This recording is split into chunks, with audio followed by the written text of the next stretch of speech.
Galatians 3, verse 6 says, even as Abraham believed God, and it was accounted to him for righteousness. Paul is careful to point out here, the father of Israel's faith was the only thing that saved him. It was a working faith, but only faith saves. The nature of faith is that it acts on what it believes, yes. To say we have faith and not obey God is a lie. But, as Morris says, it mattered a great deal to the apostle that God saves people by grace and not on the grounds of their human achievement.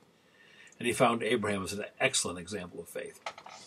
Genesis 15 shows that when Abraham put his trust in God, his promises to give him children that would bring forth the Messiah, God credited that belief to Abraham's account as righteousness.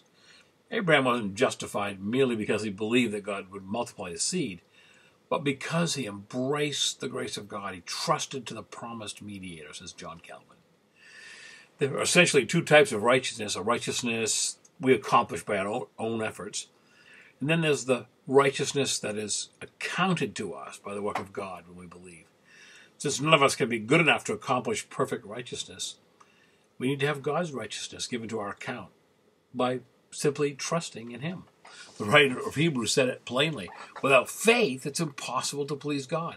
The one that comes to God must believe that he is, and that he rewards diligent seekers. And Paul said to Titus, remember, it's not by works of righteousness as we've done, but according to his mercy he saved us.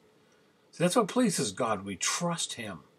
God, our Father, has made all things depend on faith. Whoever has faith will have everything. Who doesn't have faith will have nothing, said Martin Luther. You need to come to God by faith, believing that he can save you. It's not enough to know about God. You have to receive what he offers.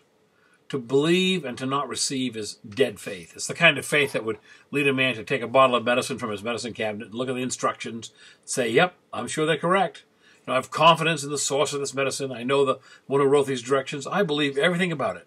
I know this will relieve my migraine if I take it. But then to set the medicine bottle back on the shelf, you don't lose your headache. It continues. He could say, I believe that medicine.